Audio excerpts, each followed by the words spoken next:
Trap check 1 2. Should play a partner checking in. 2 Chainz. And right now I'm locked in with hot new hip hop, you dig?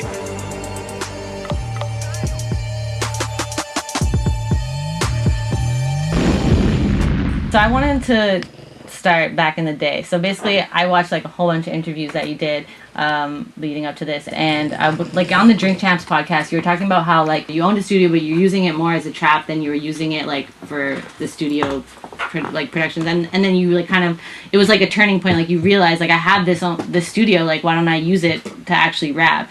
So like what was that? When was that turning point? And was that the realization that like, or was that when you transitioned like, okay, now I'm taking it seriously, I'm transitioning from Tity Boy to 2 Chainz, I'm doing like, was that the point when you started doing all the features and the verses started coming in, when you're like, I'm using my studio for real now? Like what? And the last thing is like connected to that is like, where was that studio? What studio was that? The studio was on Old National, 5540 Old National, and I owned it with my player partner Dollar Boy, who's in the group player circle with me, and just to be realistic, there was a few activities going on inside that building.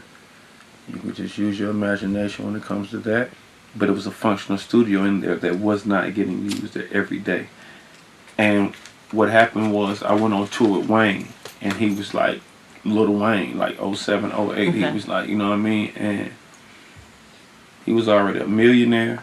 He went platinum a couple times, and he still went to the studio every night. That's why I always kind of go back to him and everything, because I don't want to, make it seem like I just, I still enjoy learning. And like you can learn from just being in different experiences, being in different places. I chose to fly myself.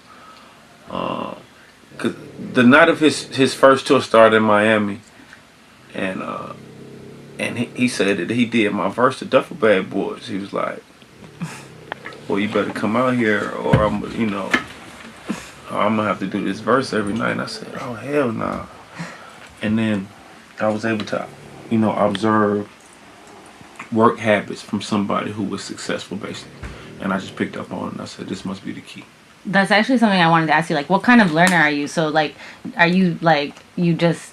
Because some people, like, they teach themselves. And, like, I'm... Like, some people, like, they need the teacher. And some people just don't. Like, they won't learn in school. They'll learn everything, like... You can all be YouTube tutorials. And that's how they're going to learn. I think I'm a learner. More of a learner. I'm not, like, too, I like for somebody to teach me so I can, like, pay attention. Okay. And I catch notes and symbols or whatever, that place and time that I can remember and lock into, like, my personal mental file. So for me, it's a little different. I know a lot of people who are, and I keep, like, I can pull up something online and put a fucking, train set, a house, whatever the fuck together and all of that, Yeah. So for me, I guess I'm just, I still have those. Like, do you watch YouTube tutorials on shit ever? I mean, no. Yeah. Do you read a lot? Like, do you read it all? I read every chance I get. Because something that, just from watching all these interviews and, like, obviously speaking with you right now, it's like, everything that you articulate so well, and, like, it seems like every answer that you give is, like, well thought. Like, you take a second to formulate it in your head. Like, even, like, me talking, I say, like, all the time. I've interviewed a lot of, like, younger rappers, and it's almost like they can rap, but, like, they can't formulate sentences. Like, sometimes they don't know what they're saying, or they're just, like, like, I don't know, it's just, like, they're not talking about, so you're just so well spoken. So I was wondering if that's, like, that's something that you developed through reading, or, like, it's just maybe because you're more mature. I don't know. I think I just nitpick. I critique myself so much in so many different areas that I want to be better in every area. And so that means the interview, I want to do drops, one take on the radio. Like, I come in radio stations and they like, yeah, like, and they say the same shit you say. Like, man, we have people new artists, 30 minutes. Yeah, like 10 times. Like, let's do it again. When I get on the radio, I want to get a new fan, or 2 new fans, or 3 new fans. I don't want to use that time, or not use my time wisely. When I come to the studio, I want to get some work done. Mm-hmm. I want to and that's how I'm relevant, you know what I mean? And it's like, this ain't no secret. This is how this is how you continue getting bags, if you want to put slang to it. It's how you continue eating in the game, becoming an entertainer. You gotta have the work ethic. You gotta go to work every day, and you gotta work on yourself every day. It's like Yeah. I used to say I was, and you know what I'm saying, somebody I know, but I don't give a fuck. But my album hard. I used to be like, I'm the Kobe of rap, but like people like shut the fuck up, right? But what I was saying was that no one ever really watched Kobe practice. But when it was time for him to show up for the game, he always wanted to take the last shot. He always wanted to take the first shot. He was very confident in everything. His left hand looked like his right hand. He was good in free throws.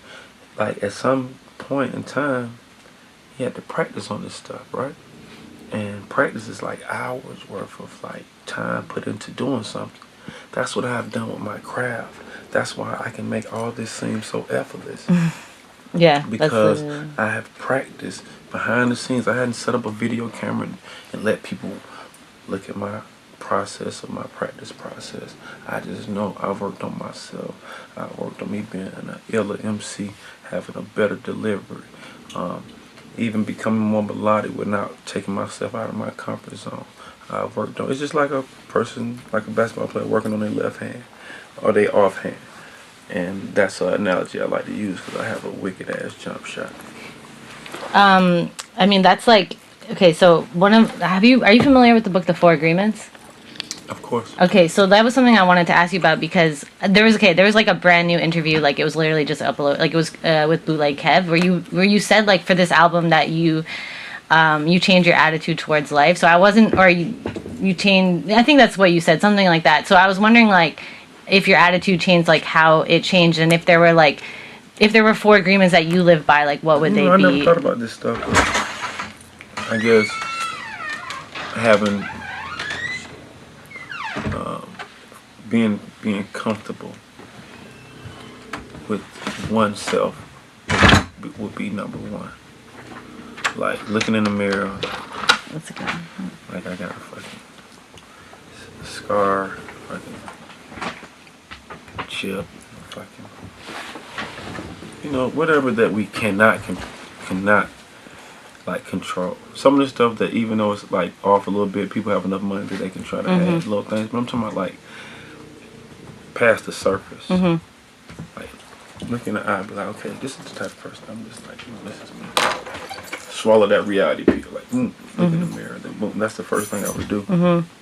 And then for me, I think it's important that everybody develops some sense of clarity out of every relationship.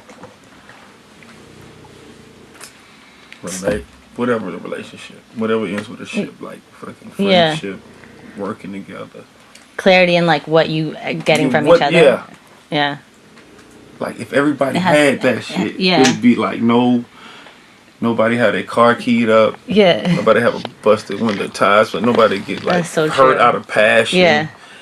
Because it's like right, this is you and this is like you're gonna do what you want to do, right? Yeah. I mean, like you're not gonna change, so you don't. But the thing that hurts you is like if you feel like somebody like tricked you out of some shit. Yeah. That's when it's like.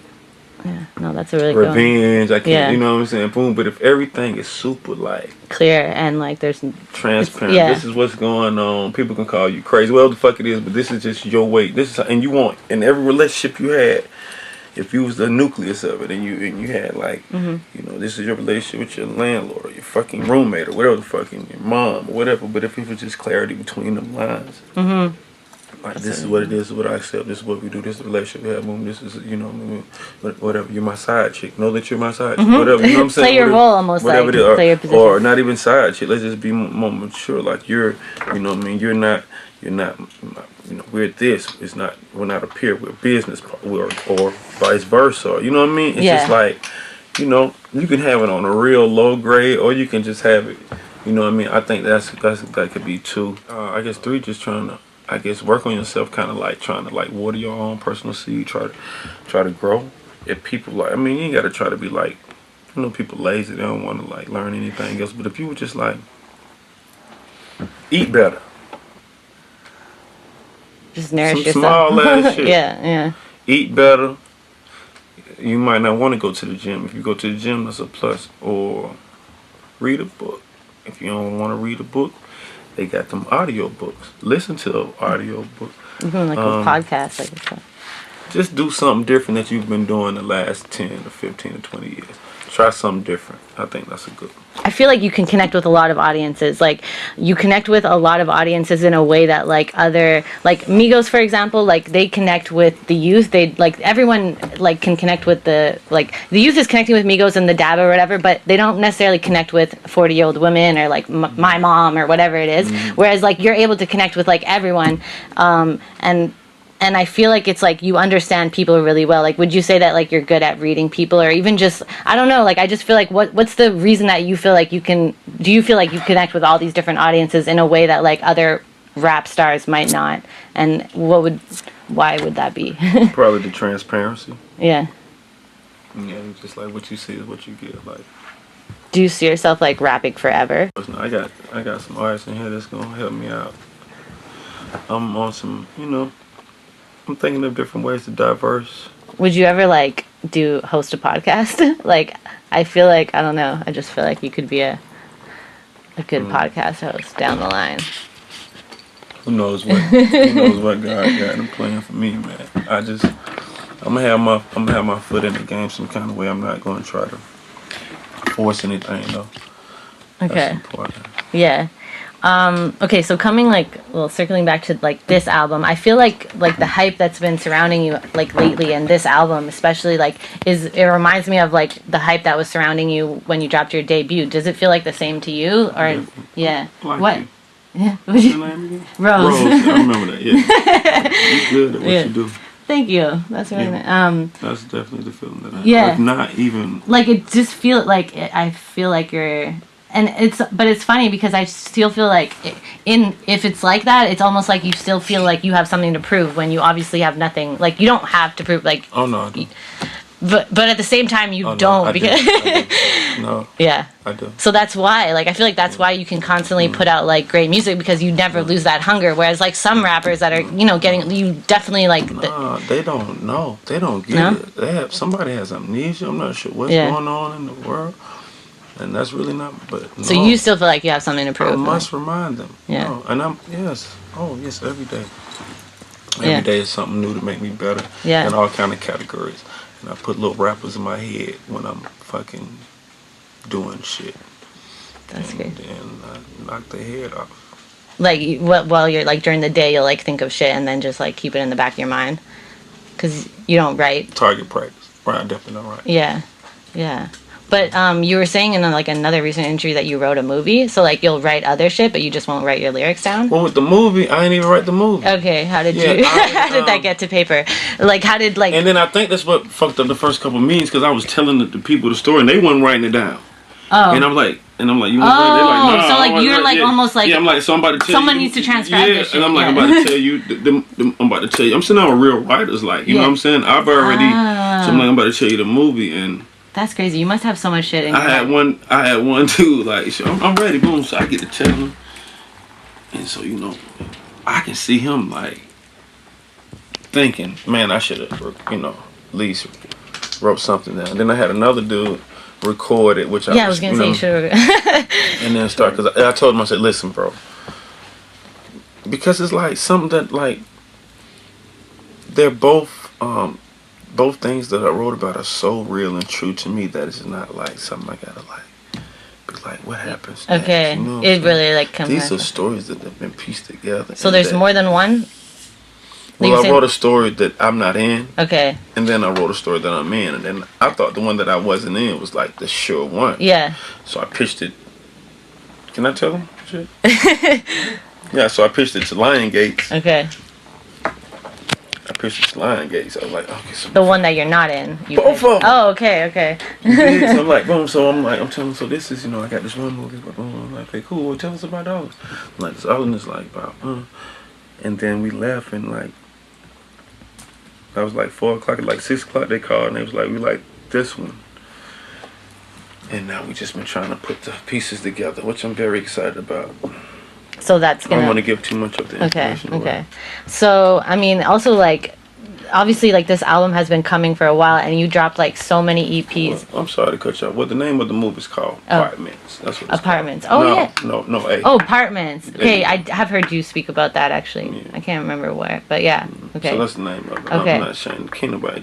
What God got for me is for me. Okay, that's cool. Yeah. So go ahead. No, yeah. So like you dropped a lot of EPs that were all like concepts and like themed, and they were specific themes and so I'm wondering, like, with all those EP themes, like, how did you prepare for each like theme? Like, you had it all with the artwork and the title and the sound or whatever. So like when you come up with first of all, how did the themes come to you? Like, some of them are like natural, like Trapavelli Tray, or like Felt Like Cap'n, Freebase, like that. Those seem like organic, or like, but like, what about like Hibachi for Lunch and those ones? Like, how do you decide on a theme, and then how do you prepare for it? Like, do you like watch movies about it, or like read, or is there like all any of the above? Okay. Listen, watch movies, study, find something that's not happening at the time. Yeah, because like Hibachi for Lunch, I was like, what? like turn left at the light. Everybody's going right. Everybody's doing this. You know what I'm saying? And like I'm wearing like $1,000 bandanas and shit. You know what I'm saying? I'm wearing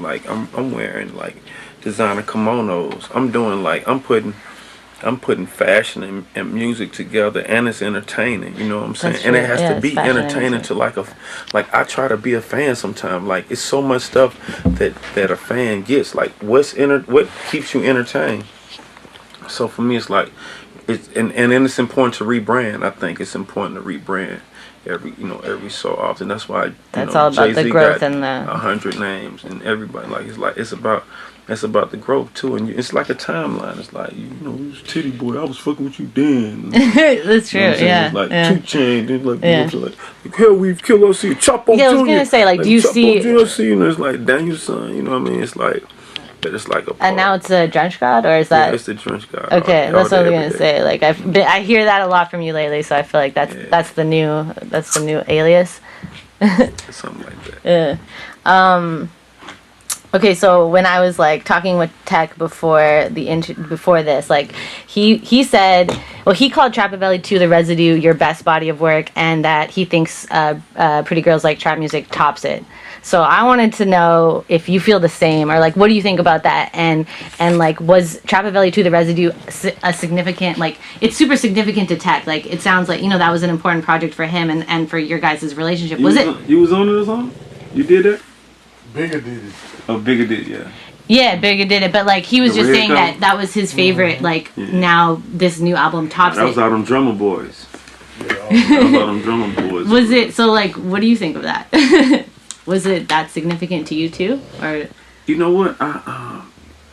That's why I fuck with Tech. Cause I was like, yeah, it's not like what. Because it's so much stuff that I don't. You don't remember or to think about. Mm-mm. And then I become like. Damn, this shit crazy. So I'm so into like what's next and shit. So after I do something I don't like, this is probably the first album that I've listened to more than how many other times. Like, normally I put music out, I'm hearing it like the fans, I'm fucking the words up, everything, Now I like, so some of these records. That was actually something I was thinking about. Like, how do you even remember all the verses and the features and the songs and the, like, is there a master list somewhere? Like, just a list of everything, or like, how do you? No. Yeah. It's like, you have to listen. Like, if it's not my song, you probably don't remember. Like, if it's like a feature I do, it's like, I'm not riding around listening to the feature that I did with somebody. Yeah. Because I'm doing something for somebody else. And I appreciate the feature, unless it's just something that's on the radio and I can't get away from it, you know what I'm saying, obviously. But what I have done, because I turned the album in, and I already know the title of my next album, and I already got the cover for my next album, I was going to be so far ahead that I had to find something else to do, because I'm going to go to work every night. I'm not going to just be like, the album done, let's go. Yeah, that's not... whatever. So I call the boys in, and we call the producer in every night, and we do 3 songs a night. So we went in with Drummer Boy last night. We did Done Deal, we did Mondo, we did 217, and we did CO. And every night we load up 3 beats, and we didn't go through beats. We made the producer pick the beats, and just put it on. Yeah, let's go. And it's been, and you know, I've been like. So you guys are like trading verses, kind of. Like, I'm on everything because I want people to definitely listen to it. But like these guys have talent, so that's the thing about doing features and collaborations with people. So I know skate hard. So when people listen for me, they're gonna like, bro. You know? Yeah. No, like Lacey's been playing me a lot of Schoolie stuff, and it's really dope. Like, really exciting. Like, are you planning to put that out shortly after your album, or are you giving it some No, space? I'm going on tour in August, so I want to try to put it out before, like, August really soon, so we can have something to perform. I want to take them out to perform. I don't even know if they know it yet. That is really soon, then. Yeah. Okay, so just, like, a little bit about, like, the new album. Like, what was... So I told Tech that I really liked how it started with the song Saturday Night. Like, I felt like it was like the perfect way to open the album. Like, Saturday night, you're in the best mood. It's the best day of the week. Like, why not set the tone for like that? And Tech was saying like he wanted to start it with Riverdale or whatever. What was it like? Why did you want to start it with Saturday Night? Like, why did that feel like you need to start the album with this song? Like, just so Scorsese is so theatrical. And it's just like a little bit different with like it was almost like rock. Like I felt like it had that. Yeah, it feels like Guns N' Roses meets the Trap. Meets the Trap. It's like it's Mike Will at his finest. We've been rocking since day one.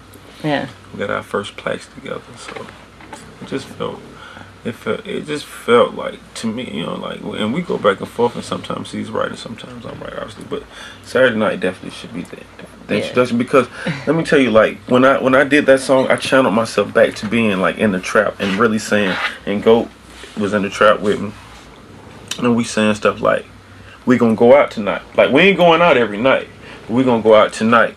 So we're gonna go get fresh, and so we're gonna shut the trap down. Yeah. Like, you know what I'm saying? I remember a story, like, one night me and Goat, we go out and we get pulled over. And I'm like, oh shit. He like, well, I said, I got some crack on me. He said, man, you can't sell crack at the club. What you doing with crack? I said, bro, I don't know what I'm thinking. So I'm like, so I jumped out the car, threw it on the car right quick. So police tell me, jump back in the car. You know what I'm saying? Boom, you know what I mean? I get back in the car. Sorry, I'm just nervous, but I'm really like tripping because I got dope on me going to the club. But it's just like, it's like you're one day off, kind of like. Yeah, but that's what it was. Like, we didn't go out every night. It'd be one night, maybe Saturday night. You got the Bounce. You got all these other clubs. 559, whatever. You know what I mean? Southside clubs and everything, and then you just really like you just go out that night. You shut the trap down. You get fresh and you go out. So that's kind of the theme behind Saturday night.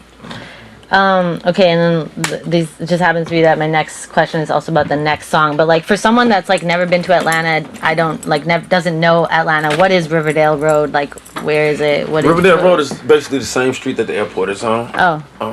That's where I stayed at. We stayed on Riverdale Road, and the airport did an expansion. It's massive there. Yeah, and that's how a couple of us got our first homes, because they gave us money to move out the apartments, and like so they can expand the runway, so we can't go back and like get footage of the apartments or get footage of, you know what I mean? Okay. It's just all these stories and legend shit that happened, and so that's how a lot of people, and that's even how I met like Luda. He moved into the apartments because he was just so far mentally thinking. He moved just to get a check, to get a house, and like he's like, this dude from the radio, what is he doing, you know, whatever. Okay, that's how that happened. Okay, cool. That's Riverdale Road right there. So this song Riverdale Road just kind of, that's a small street in College Park. I mean, it's a long street, but it's just like me channeling my energy to like where I came up at and everything. Yeah, I feel like on a big scale, big platform. Yeah, I feel like you do that like a bit like on the album, like Door Swinging too. I feel like it's almost like reminding you like where you came from, but also like just also where you're at right now, which is like a different place. And I thought it was like you worked with Murda Beats twice. I don't know. Have you worked with him before the album? Yeah, I worked with him a lot of times. Those are just the two that made the cut. Okay, I just felt like it was a like different producer than like you had worked with on your past album. Yeah, Murda's like up and coming and new, and I work with a lot of new and up and coming producers. And like the Buddha Bless. Buddha like, he did Big Amount. And so we've been working together ever since. Okay. Yeah. I like. He's cool. I like new dudes. I like new sounds. I like, and then I like my guys that, we kind of help get each other here too. So it's a little mixture. Yeah. Okay, well, one last thing I just wanted to ask about, because you brought it up, like, even during this interview, but it's just the fact that, like, you've always said that, like, you're a fan of hip-hop, and it seems, like, super genuine. Like, how do you, because even when something becomes a job, like, even for me, like, working, like, I work for a hip-hop website, like, when something becomes a job, you have to do it, like, your fandom, like, your passion might wane. Like, how do you stay interested as a fan, like... With Wayne? No, your passion wanes. Like, okay. Like, if you, like, have to do something every day as a job, like, does it ever become a job? Like, no, I love this shit because you gotta... Okay, check this out. I'm gonna make you just take this in, right? Yeah. You got this fucking strange-ass superpower that you don't know how to use and shit, right? You know what I'm saying? And the superpower really works more when you're in the studio. So, the whole day you can't wait to get... It's like fucking Wi-Fi. Okay. It's like a service. It's like and like plugging in. Every day is cool with everybody doing it, but if I can get in this studio, then I can be like top tier everything. I can be the best. You know what I mean? So that's that Kobe Bryant effect. Are you like? Do you have an addictive personality? Like, would you say like you're addicted to going to the studio? Like, some people get addicted to going to the gym. Like, it's actually like they're just addicted to going to the gym. I go to school every day. I mean, I guess it's also like it's your job. But like, I don't know. Like, I feel like being that passionate about something is almost like you have to have a little bit of an addictive personality to like have that same drive and like maintain. I don't know. Maybe not. You gotta understand. I understand a while back that rap don't have that little time clock thing. You know, clock in, clock out. Yeah. But that's what rappers be. They get some money, they get fucked. They think they can like go home for the day. This shit ain't no clocking out, ain't no clocking. And this shit, you gotta be ready to stay an extra day in the city if you have to. You gotta be ready to motherfucking live with some decisions you made. You gotta be able to motherfucking, how to network, make relations, whatever it is, man. You gotta, and that's what this rap, hip hop, whatever you want to call it about. You know what I'm saying? And that's what I understand. I know if I stay in the studio, if I stay in the gym, if I stay anywhere, I'm gonna get better at it. I can't get better doing something that I don't understand. It's just not gonna make me better. Like, you know what I mean? So that's why it's important that I surround myself around. I have a studio everywhere I go. And that's why I sound so refreshed all the time. I'm up on everything all the time. I'm just like, I'm super on my game.